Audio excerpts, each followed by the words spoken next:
Hi guys, this is Emily Cupely for TheAlleyWayStamps, and for today's card I'll be using the Wispy Wishes and Sweet Thing stamp sets. I started mounting the stamps on an acrylic block and will be using the dried marigold and spiced marmalade distress inks for the orange flowers and the scattered straw and mustard seed for the yellow ones. I'm applying the lightest color to the whole flower and the darkest one to the edges. I'm not worried about the ink drying because I'll be reactivating it later with some water. Also, I'm using my distress ink pads, but you can use the markers as well. Now, I'll add the mustard seed distress ink to all the leaves except for two of them, which I'll be replacing with some flowers later. For the stems, I will use the gathered twigs distress marker since I have that color in the marker form only, and it will be easier to use the marker instead of the ink pad. Anyway, if I were going to use the ink pad, I would add the color to the stems first, and then to the leaves, because I'll add some brown to the leaves anyway, but I can remove it from the leaves easier if I haven't added the yellow yet, in case they get too much brown on them. Now I will spray some clean water 5 or 6 times and about 2 feet above my stamps, so that I get a very fine mist over them. Then I'll dry my surface and will stamp on some Strathmore watercolor paper. I will not make much pressure, only the necessary to make sure that the stamps are making contact with the paper, and will wait for a few seconds to let the paper absorb the water and color. For these next couple of flowers I'll be stamping, I will only use the dried marigold distress ink, since it has a second layer, which is the one I'll stamp with the darkest orange, in this case the spiced marmalade. I will follow the same procedure with each flower and each layer. First, we'll add the color to the stamp, then we'll spray it with water, and finally we'll stamp it and hold it down for a few seconds. I haven't tried anything in between. Anyway, I'll dab the small flower with a paper towel to remove the excess of water since it is still too wet. Then we'll align the second layer and we'll stamp it over the first layer.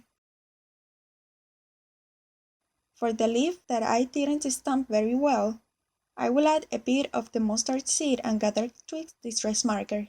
Once I did, I thought I probably could have added a bit of water and moved the color that was already in the paper. Anyhow, this way worked great. It doesn't have to be perfect, since this card doesn't have a perfect look at all, but a very distressed and vintage one, which makes it look totally handmade. I will also complete the little stem that didn't stamp completely. After I tried my panel with a heat gun, I will trim it down to make it smaller and get a border above and below it once I glue it to my card base. I will add some antique linen distress ink all over my panel using my round blending tool. Anyway, I went around the flowers with it, not over them, because that way they look brighter, which I really like, but you can add this color over the flowers as well if you prefer. Then I will add the vintage photo distress ink only to the edges of the panel, leaving the center lighter to add more dimension and interest to it. Finally, we'll make sure everything is well blended. I dried it again with my heat gun, and I am preparing it with my powder bag. Now we'll stamp the word hello using my Versamark ink, and we'll stamp it between the flowers, making pressure on every single letter to make sure I get a good impression of it. I'll add some white embossing powder from Hero Arts, and then I'll go ahead and heat emboss it with my heat gun. Now I'll take a white gel pen from Sakura and we'll go over some details I lost when I stamped the flowers. This will make the details pop and will tie the white from the word with the rest of the card. Here you can see the original details in the stamps since I will be changing them a little bit. For these two flowers, I went a little crazy with the dots. which I regret, so I would recommend you to only add a few dots, maybe to some of the petals and not to all of them. I would even prefer to do not add any dots at all, rather than all the dots I added.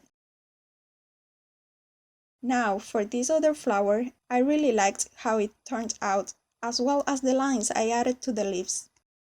They look like a nice little detail. This card is very simple, and it is also very easy and quick to make, but I think the vintage look it has is very pretty and adds a bit of sophistication and elegance to it, which is usually not my style, but it is very handy to have some cards like this one on hand for those occasions when you need a more serious card. Now I'm gluing my panel to a white mat to frame it, and finally to a craft card base. Here you can see the white details I added. And this is my card all finished.